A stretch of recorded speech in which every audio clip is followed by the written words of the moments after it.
organise nuts. Recorded. Thank you. He's recently joined the membership committee of the Society because of his special interest in education. Also, and we're working very hard at the moment, he's become county fish recorder. So thanks for all that. But tonight, Liam's going to talk to us under the title Norfolk's Wildlife, Using Video to Bridge the Gap. So I'll let him explain what that's all about. Thanks very much. Okay, great, thank you. Just to check that everyone can hear me before I start talking for ages and it doesn't work. Great. Yep. And let's see if this will work. Okay. Who is the host? Because I have a PowerPoint and it says the host has disabled attendee screen sharing. All right, okay, so I've got to share the screen. You've got to share the screen. Right. Can you do it now? Yes, let me see. I'll mute myself then. Okay. Bear me 1 second, sorry. It's asking me to share an entire screen and I've only got one screen open, it won't work. Bear with me. Don't worry, we'll just wait until good things happen. Well, hopefully. So This meeting is being recorded. I'm going to start, and if anyone has any questions, there'll be plenty of time at the end. But yeah, so I'll get cracking. So first off, I'm just going to tell you a little bit about who I am. I know Tony's just introduced me briefly, but there's a bit more to say. So I grew up in Great Yarmouth, and when I was there, I went to college and did animal management. So at the time, I was working in the pet shop, and I had an interest in wildlife, but I also had an interest in trying to find something I could do and do it for a living to make money. So I was working at this pet shop, I studied animal management, and most of the time I was just interested in pets and selling them to people, mainly fish, which inspired my other sort of outside of the pet shop hobbies. Now, as a knee-jerk reaction, I just happened to be looking to see what courses were available at university. I'd never planned on going to university, but then there was a course at Anglia Ruskin, which was zoology, and I just happened to have the requirements for it. So I went to university, studied zoology, and then after graduating, I worked at the animal sanctuary, packed animal sanctuary in Norfolk. I was doing wildlife rescue, which is a fantastic job. A lot of hours bringing birds home and that sort of thing, and lots and lots of baby animals. But then I started working for Norfolk Biodiversity Information Service, and there I was a communities and nature assistant and was sort of responsible for educating as many people as possible into the benefits of recording biodiversity. And now I've worked for Norfolk Non-Native Species Initiative for 3 months. But what I'm going to be speaking to you about today is something else that I've been running, which is called a Shot of Wildlife. And I've been running that online for 6 years. So a Shot of Wildlife has a Facebook page, a Twitter, an Instagram. I've done some face-to-face things. I'm doing one right now. But predominantly it is based on YouTube. So why did I decide to connect people with nature? Essentially, I realized I was going to schools when I was working at the animal rescue, and I go into schools and I do talks to children about wildlife. And I'd often ask them, beginning of the lesson or the beginning of the session, I'd ask them what their favorite animal was. I remember this one time, there was 90 children there. It was sort of a massive hall full of children, and I asked, and only one of them had a native British animal as their sort of hands up suggestion for their favorite animal. And I realized that the reason that these children didn't pick British animals is because this isn't what they see on TV. This isn't what they're exposed to most of the time if they're in a digital world. So then I decided to start making videos. The more I did it, the more response I had from people, and the more I realized how sort of essential it was to have something that is sort of easily accessible on the screen, because that is where young people are these days, and about British wildlife. Now, having a love for nature made my life better, and it's never been more important than right now to get as many people as possible interested in learning about and protecting wildlife. So who are the target audience? I just spoke about them a little bit, but there are different groups. So people who are new to nature, So some of my videos, for example, if you're an expert, if you're a birder, some of the videos about birds will not be interesting to you, and you'll already know everything within it. I mean, it might be a little bit entertaining, but nothing as useful for people as it would be for people who are new to nature. Then there's families and schools. I mentioned the school visits. I've done some other stuff and made some videos specifically for schools who have sort of like lessons they need to teach the children, and they need some sort of like digital video for that. So I've done some wildlife videos for local schools and the general public. Basically, if you have an interest in wildlife, if you have an interest in Norfolk nature, these videos, some of them could be interesting or entertaining for you. So we are going to see some videos shortly. It's not just going to be me going for a PowerPoint, thankfully. But on the channel, on the Shot of Wildlife YouTube channel, there are 4 types of videos. And the first of those are long nature walk style videos.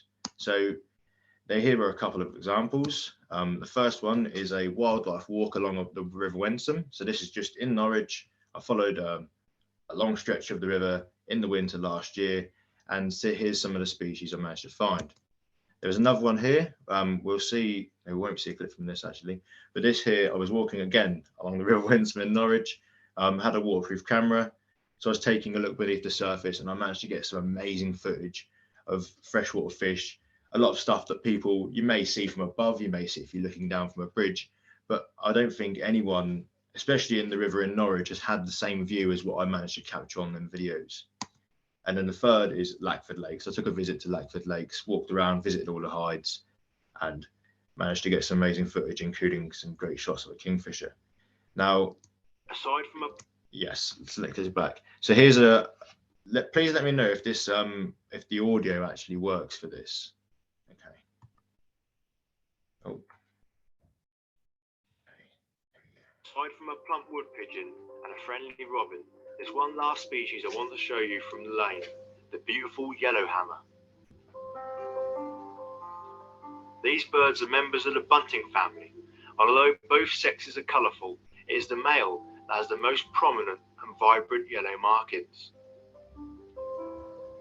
They're resident all year round, but just like the chaffinches, they have undergone a drastic population decline in recent years, and it's thought that theirs may be down to changing farming practices.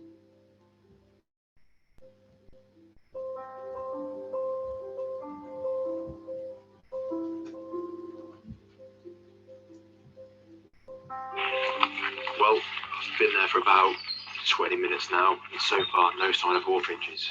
The Linford Arboretum is quite big, so we're going to take a walk around, and maybe we'll see them elsewhere, and if not, we're going to come past them on the way back. So hopefully they'll be there then. But in the meantime, there's a chicken. Not that, the chicken's over there. Yeah, wish us luck. I wish I could create some suspense here, but I like to be honest about how things have gone. Just a short walk from the lane, we saw a man looking across a field with a scope, and I bet you can guess what he was looking at. Hawfinches. These are the largest finch in the UK, and it's another lifetime first for me. They can be quite secretive, and although I've tried to find them before, I've always came up empty-handed. Between 1,000 and 2,000 of these birds breed in the country, and between 10 and 15,000 overwinter here. Hawfinches have a very top-heavy appearance, mainly due to their big, powerful beaks.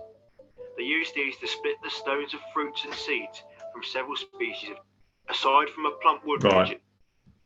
Hopefully you can hear me again now. I should have basically gave you a background for that video, but I didn't realize it was going to instantly play. However, so that video is a short clip from a longer video where I visited Linford Arboretum with a couple of friends, and I went there in search of hawfinches.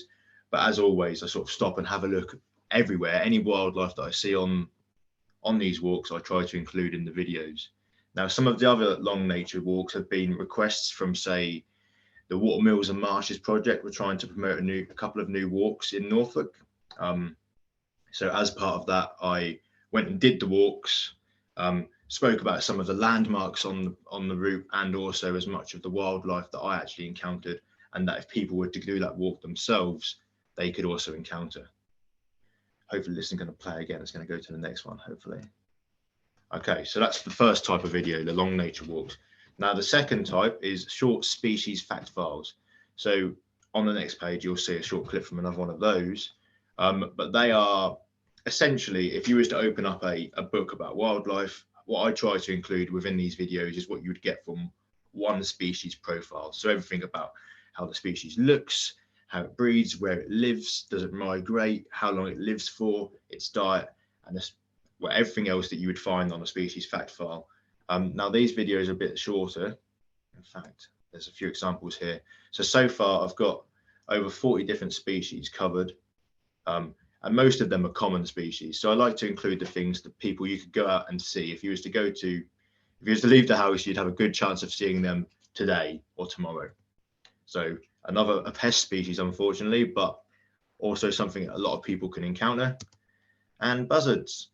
So here's a clip from the latest one, which is about moorhens. And it's going to play, hopefully. Most of the time, their food comes from on top of the water or close to the water's edge. This includes snails, insects, and fish, but they'll also eat berries, grain, and apparently mixed birdseed.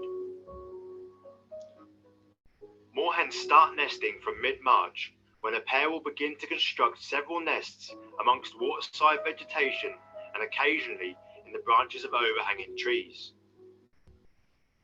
These nests are made out of twigs and grasses, and once complete, the female chooses one within which to lay her eggs. For the first nesting attempt, she'll lay from 5 to 8 eggs that are cream with dark splotches and measure around 43 millimeters in length. Both parents incubate them for 3 weeks until the chicks hatch. At first, they're covered in a layer of black down apart from the tops of their heads and their wings, which are fluffless.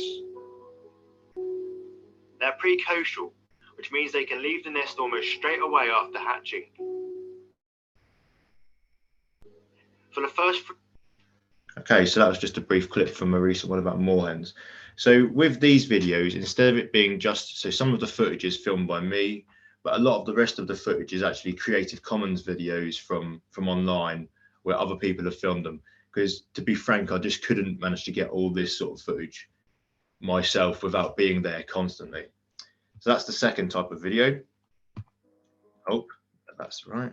So yeah, so here's a few of the benefits of these type of videos for me and for the audience. So unlike the wildlife walk videos where they have a sort of, they're a specific moment in time, after a few months, a lot of people don't sort of watch them anymore. They sort of, the videos die out. They get occasional views. So for example, that one at Linford Arboretum, if people search for Linford Arboretum hawfinches, it may come up, but that's not really a term that people search for. However, these ones, they are what's called evergreen. So people, for example, the title of that one is Things You Should Know About Moorhens. And if you was to type in moorhen facts or where do moorhens nest or what do moorhens eat into YouTube, that video would come up forever, and it's something that's searchable. They're also a lot quicker for me to make, and they have a much larger audience than, say, Linford Arboretum. More people are looking for facts on moorhens than they are for wildlife walk at Linford Arboretum. Then there is the third type of video, which is taxon group identification videos. So these do what they say on the tin. Here's 3 examples. So how to identify the frogs and toads of the UK. That goes through all the 7 common species that you find here or can find here. Garden birds, we'll see a clip from that in a moment, but again, this one has their songs in the background, a little bit of facts, a little bit of information about them, but it's mainly if you see a bird in your garden, you want to know what it is, this video could help you to do that. And the same thing for ducks and geese. So here is a short clip from one of those. Hopefully it's going to play. There are more than 2 million goldfinches in the UK, and they are found from southern England all the way to northern Scotland and all across Ireland. They have a wingspan of around 23 centimetres and weigh between 14 and 19 grams. Goldfinches are most recognised by their red and white faces and the bright patch of gold on each of their wings, that gives them their name. They're a common garden visitor, and you can encourage them by providing Niger seed feeders and by leaving the seed heads on any thistles that grow.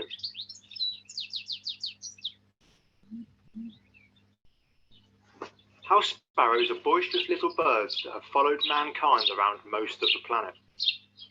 The female has a mottled brown head and back with grey undersides. The males are similar, but also have brown and grey head markings and a darker black bib. The size and shade. So yeah, so that's just a short example of one of those videos. Again, these are for people who are, I said it before, sort of looking to find out what bird they've seen in their garden or in their area. And if you type in bird ID or bird song identification, garden bird ID, this video will come up on YouTube. And then there is the last, oh no, that's happening again. The last of the 4 types of videos is the rare wildlife encounters and experiences. So these are just one-offs where I've been out somewhere and had an experience or an encounter that stands out above the rest. So there's this here, which is the getting close to roe deer. Again, I was on the way back from work one day and there just happened to be a small herd of roe deer in the field, so I've filmed that. Another one was seeing an otter in the centre of Norwich, which we'll see a clip from in a moment. And then there was waxwings in the UK, which is when there was a single waxwing at Kellingheath the winter before last. I went up to see that. And again, I filmed it, but just like the rest of my videos, instead of it just being filmed, it's filmed with a bit of information about the animal as well over the top. So here's a short clip from my favourite and best otter encounter. If it play. Hi everyone, it's Liam here from A Shot of Wildlife, and I have some fantastic news. I just saw a post on Instagram or Twitter that said that there was an otter in the centre of the city in Norwich, and sure enough, I've come down, and just under that tree over there, there's an otter sitting up with a dead fish. Fantastic, I can't believe they're still here. After that last one died in the crayfish trap, I thought it was going to be months before I saw one again, but here we are in the centre of Norwich, and there is an otter right there. Fantastic.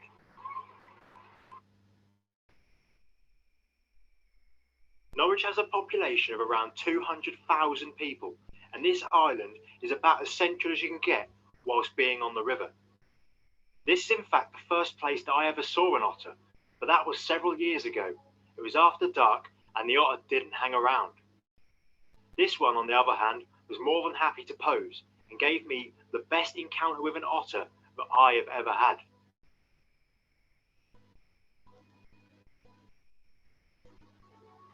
Despite some confusion, there is only one species of otter in the UK, and that is the Eurasian otter.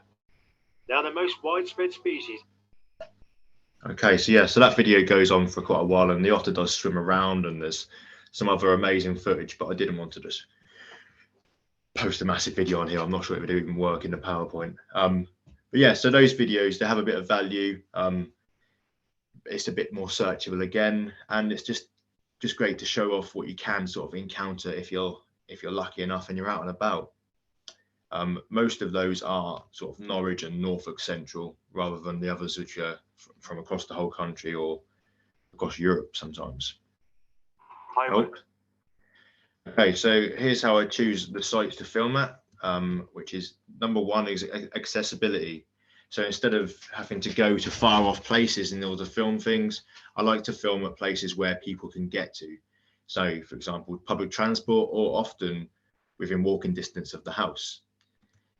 Proximity to people again. So where there's lots of people around, I don't want to show off the things that you can say, see or find if you go off searching and drive miles and miles and miles. I'd like to show things that people can actually get to and encounter themselves.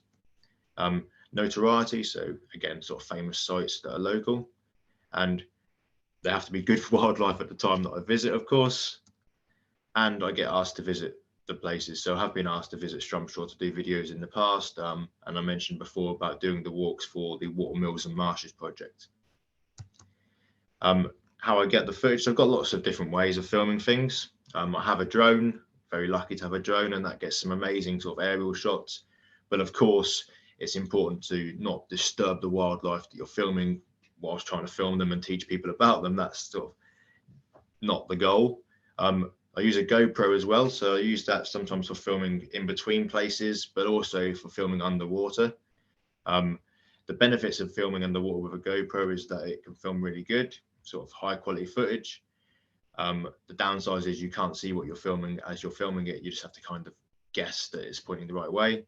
Now, camera traps as well. I've got lots of camera traps and they're great for nocturnal creatures. DSLR is my main normal camera.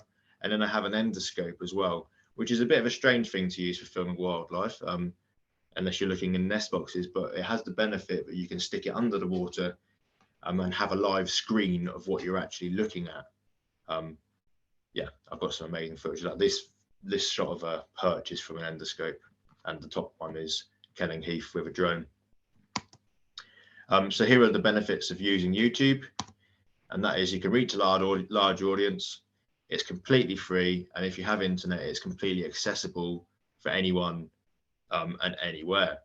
There are a few downsides of using YouTube and making these videos, and that is it's difficult to measure how useful it is actually to real people. I know you can see how many views you get, but you cannot sort of see who them people are and whether it's actually sort of teaching them anything about something that they're going to encounter. It involves less interaction with people. I'd rather a lot of the time interact with people and have sort of back and forth conversations, answering questions instead of just shouting into the void as it could be. And it can take a lot of energy, a lot of time, sometimes a bit of money, and end up being a complete and total flop. Now, does it really work is a sort of a question I don't know how to answer completely, but there's a few ways you can measure it, as I said before. So interactions from people. So some of my videos get quite a lot of comments on them. Most of the time it's people saying, oh, this was nice to watch, but occasionally it is people asking questions or saying, from this video, I found out this, and then it made sense to do something that I saw in the real world, which is brilliant. Yeah, direct feedback. So occasionally I'll have people email to say that they've seen something and that they really enjoyed it or learned something new. And measurable sort of analytics, so the amount of views or the amount of hours that people have watched the videos for. Here's how I'm planning on building a bigger audience in the future, and that's using the local press, so the EDP and Archon, for example. Sometimes when I make a video that I think is good or relevant to local people, I'll contact them and they'll put it in the paper. The YouTube algorithm, so that's the keywords you use within videos to make them more searchable. Schools, colleges and community groups. I'm planning on doing some more visits in the coming months, and using other social medias like Facebook and Instagram, which I mentioned before. And a question people often ask is, does it make money? I put a lot of time into making these videos, and the answer is yes, it does make a tiny bit of money. It isn't very much. It's based on not how many views you get, but how many views you get in which specific area and what the subject of the video is. And it is essentially coffee and cake money. Whenever I go to film a video, the money I've made in the previous week or whatever will just about cover the cost of a coffee and a cake when I'm there. And again, the plans for the future: more face-to-face engagement, more working with local groups and organisations, releasing more videos, of course. And that is where I come to the end of this talk. I guess if anyone has any questions at all, please fire away. I'm not sure if I've covered what you wanted to know. Yeah, hopefully it's been interesting, but please, if you do have any questions. Well, Liam, you have covered what I wanted to know, and it was interesting. Are there questions from anyone else in the audience?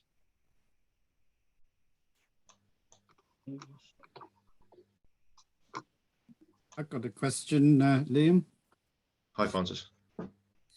I'd be interested in how the endoscope works. You said you can see a screen, so does that plug into a laptop or something? Yes, so I could possibly show you. Bear with me 1 second, and I will get it and I'll show you how it works.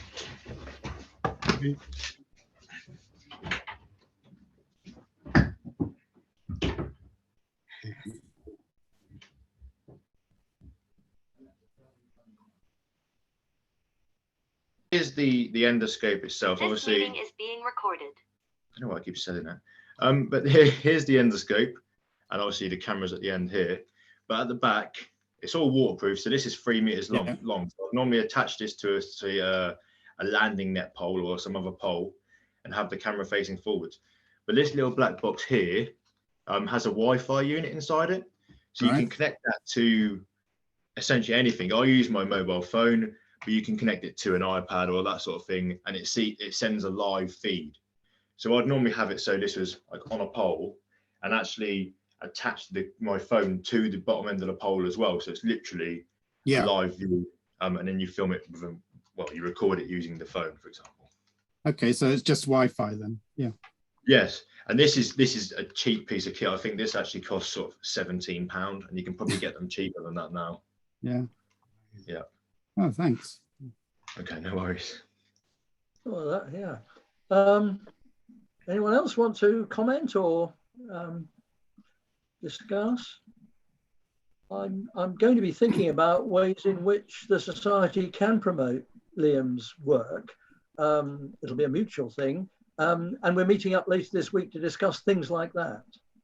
So I'm fairly sure that we can promote it both within the Society, but also find ways of linking to the community, which is what you really want to do and what we want to do. Yes. So another thing I didn't really say was that I'd like to cover more things, sort of more actions that people can take. So, for example, sort of community projects where a community garden is being built or a wildlife area is being created, to sort of show basically how that's done, like how you can go from a piece of land that isn't so sort of useful for biodiversity to something that is like a wildlife area. I know some of the people in this group have done projects like that, and perhaps recording them from start to finish and showing the steps that are used could help promote the project itself, and obviously it would be a useful thing for other people to be able to see as an educational tool as well. Yeah. Liam, I see you have over nearly 7,500 followers on your YouTube channel. I think we're lucky if we get 50 people looking in a month to our YouTube recordings that we do of this. So it's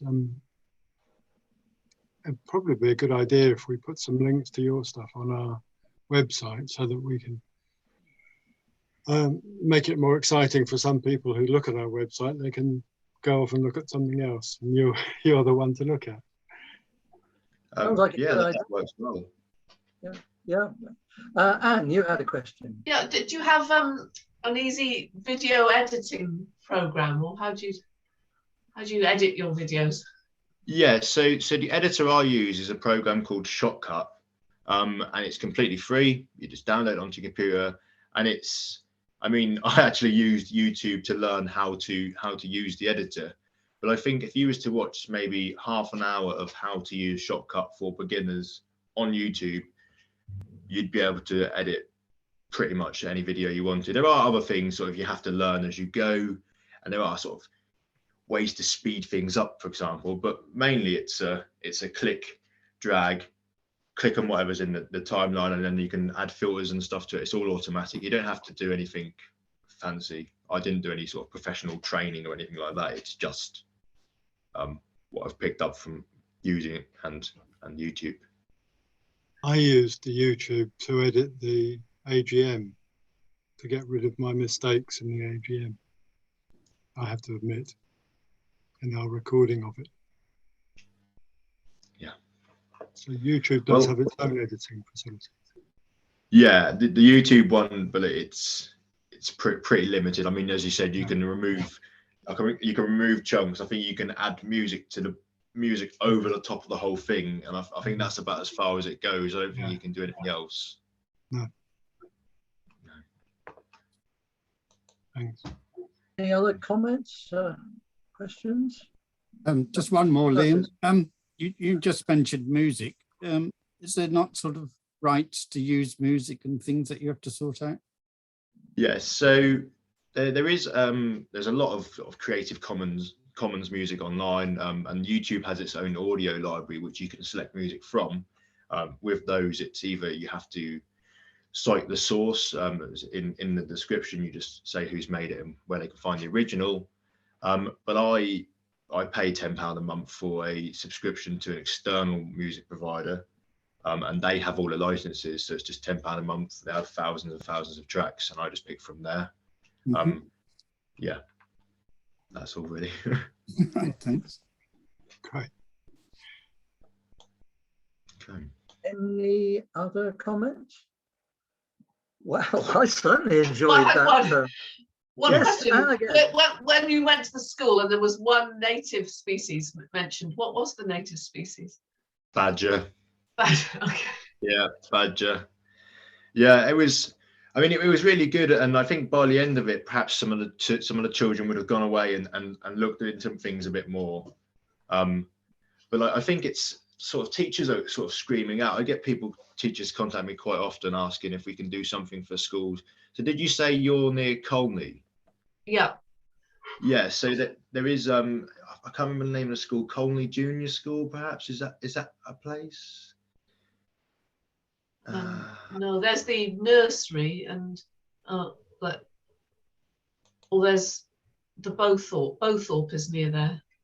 Oh yes, so I think it is Beaufort Junior School, something like that. Junior, yeah.